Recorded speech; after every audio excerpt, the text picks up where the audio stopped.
Welcome back to the AB Scout Project. I'm Krieger, and this is Alpha Bravo. And it's time! It's prime time, baby! That's right, we're finally tackling Optimus Prime. By the setup here, you can see that there's a lot to go through. And this isn't all my Optimi, I just ran out of table. First, let's talk about the first combat-built Autobot, the first bear of the Matrix, the 13th Prime, and the only character to make an appearance in every Transformers continuity. He first appeared in the first episode of the Transformers animated series. That was followed shortly by the Marvel Comics, and from there to the moon. The dark side of the moon, that is.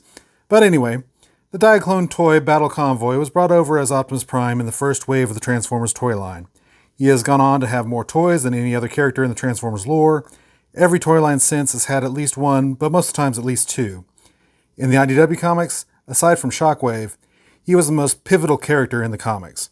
Also, he's my favorite character, as you can kind of get an idea by the spread here. For the toys, there's no way I can afford all the Optimi on a budget and still have a house. Substitutes will be brought in as we need them for particular looks.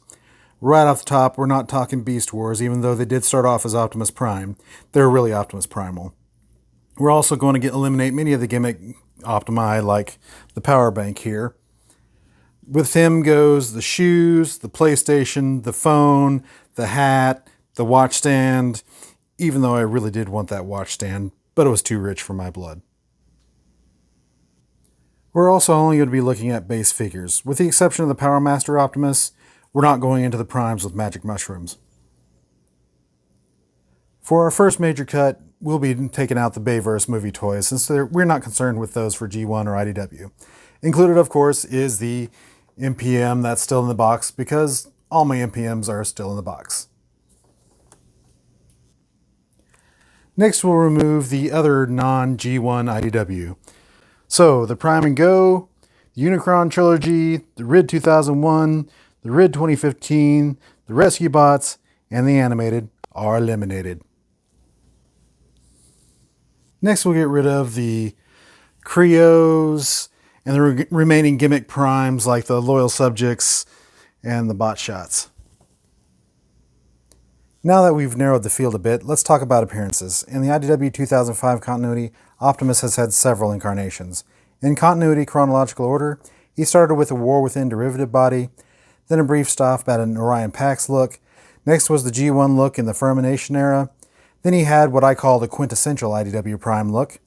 That one evolved a little bit later, and finally he wound up with an Evergreen look. First we'll tackle the War Within derivative look from the first Orion Pax appearance. It's actually kind of a hybrid between the War Within and the original War for Cybertron Prime, so we'll throw those in as well. The Fall of Cybertron Prime doesn't look like anything but the game, so it's out.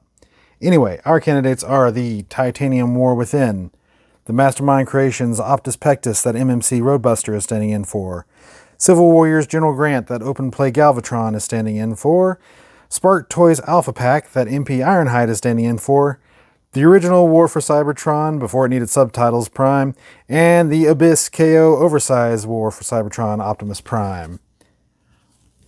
Although the MMC is the perfect representation, we have a problem.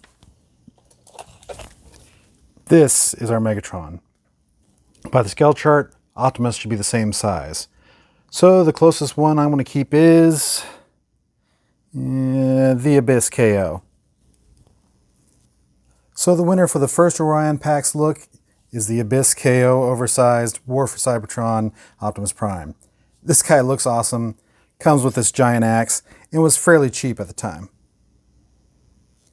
Next up, we'll take a look at the second Orion Pax look.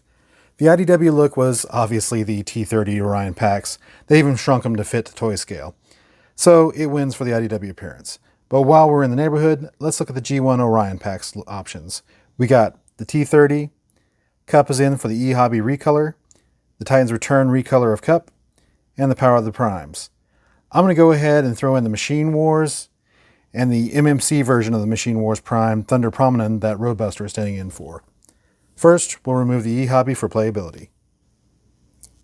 Next, we'll remove the Machine Wars and the MMC for G1 appearance, even though they would both do in a pinch.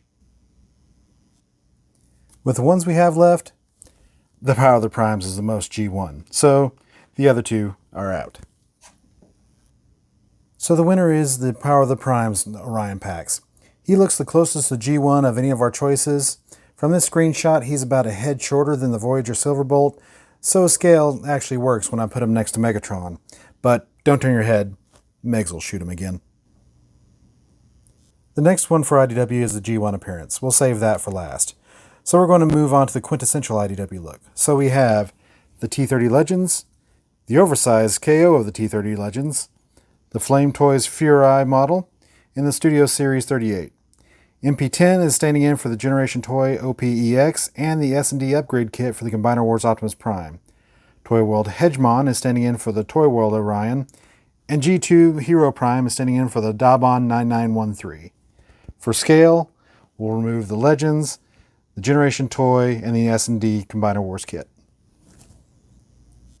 For playability, we'll remove the Flame Toys, although this one is nearly perfect for a static display with the Siege scale, if you don't care about the ability to transform. For what we have left, the Dabon is a little too short, the Osco has trouble staying standing, and the Orion just doesn't look that good. So we're going to remove them. So the winner for the quintessential IDW Prime is SS-38. This is a movie toy, but they put so many elements of the IDW and G1 into it that I love it. It's also a great toy. We don't really have a candidate for the modified quintessential IDW, so the SS-38 will stand in for that one too. Next we'll look at the Evergreen appearance. For that we have the Cyber Series, the Authentics, and the Cyberverse. For playability, I'm removing the Authentics. They're cheap, but they're not great. I'm also going to remove the Warrior Class Cyberverse because the gimmick gets in the way of the playability. So we're down to the Cyberverse Deluxe and the Cyber Series. I'll say they're both winners here. The Cyber Series wins for scale, and the Cyberverse Deluxe wins for posability. So whichever criteria you put more weight into and for your collection, that's the one you should choose. We're going to take a few brief asides before we move on to the main event. First, if you want a Hearts of Steel Prime, MMC did make one that actually is decent for scale. I've got the Shattered Glass version here, but you get the idea. For the 2019 IDW Orion Packs Optimus Prime, use the base robot for the Siege Galaxy upgrade Optimus Prime. For General Optimus Prime, that only really appeared in a BotCon comic, we got the unreleased original mold that was used for G2 Dirtbag here, and the BotCon recolor of T-30 Roadbuster. For playability and comic appearance, the BotCon wins. For Alligatorcon, the robotic alligator made from Optimus Prime's parts, Fans Project made a recolor of their Skull Cruncher with their chrome dome head called Positum. This is the only transforming one that is not legend scaled. Super 7 is coming out with an 11-inch long, non-transforming one for their Ultimates line, but for your money, get the Fans Project. For the G2 Laser Optimus Prime look that was only in a couple Pro Stories and phone games, we have the original, the United, Titan's Return, the Universe Spy Changer, and MP10 is standing in for the Fans Hobby Gunfighter. The United is also standing in for the Make Toys Battle Tanker that's a smidge taller. For scale, assuming Voyager, the Spy Changer, the United, the Make Toys, and the Fans Hobby are out. That leaves us with the Titan's Return and the original G2. Between the two, I think the original holds up here. You're really not sacrificing much in posability, and the G2 is not as fiddly as the TR since it doesn't have a plane mode squeezed in. So the winner is the original G2 Laser Prime. This incidentally is also the best Robots in Disguise Scourge.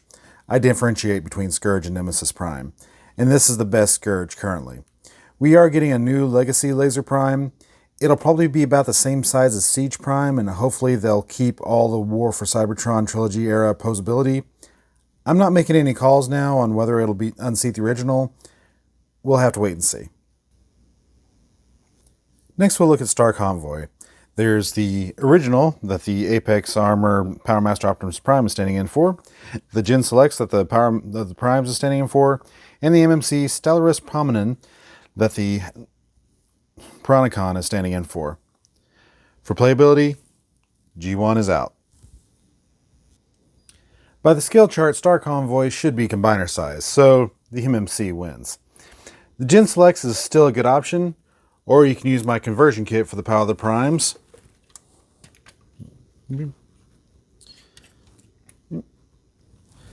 Linked below.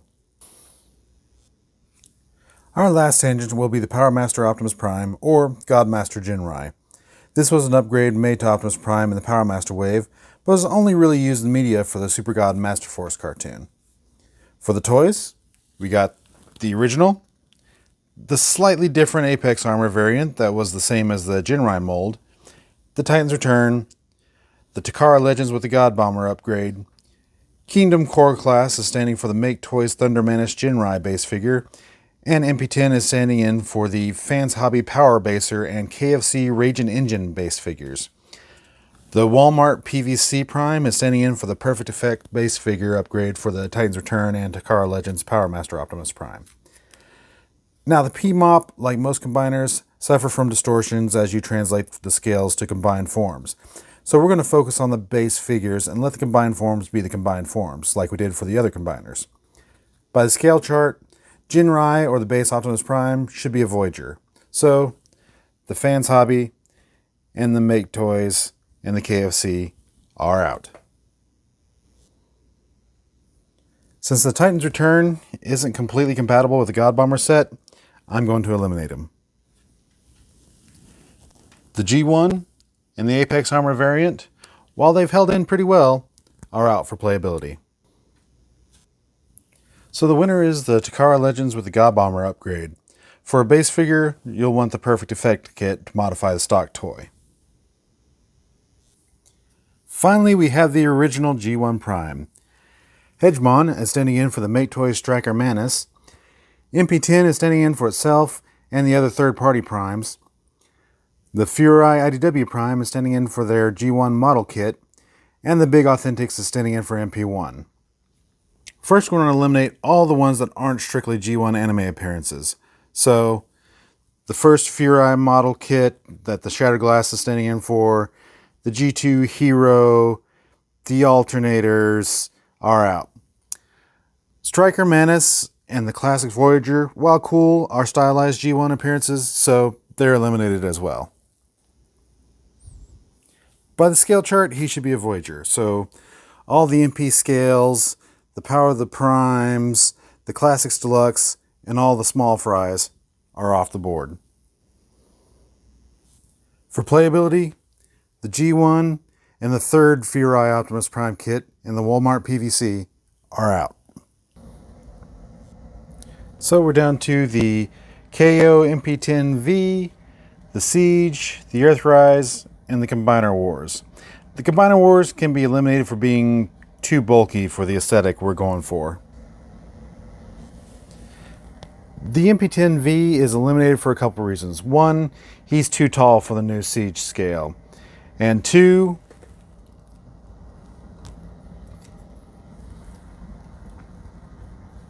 he's a little lacking in posability.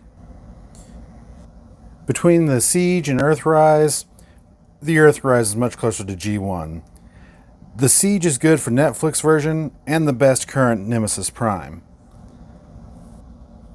So the G1 winner is Earthrise. Honestly, this has been my most played with Optimus Prime toy since the G1 I got back in elementary. He's a really fun toy and a great representation for the G1 anime appearance. I also think that he's the best current Shattered Glass Prime. So there you have it, all the best primetime offerings. Thanks for joining us today on the AB Scale Project. If there's a character you'd like to see, put your request in the comments below, although there aren't many left. Please like, share, subscribe, leave a comment, and I'll see y'all later. 'Cause I got too much prime on my hands. Too much prime on my hands. Got too much prime on my hands.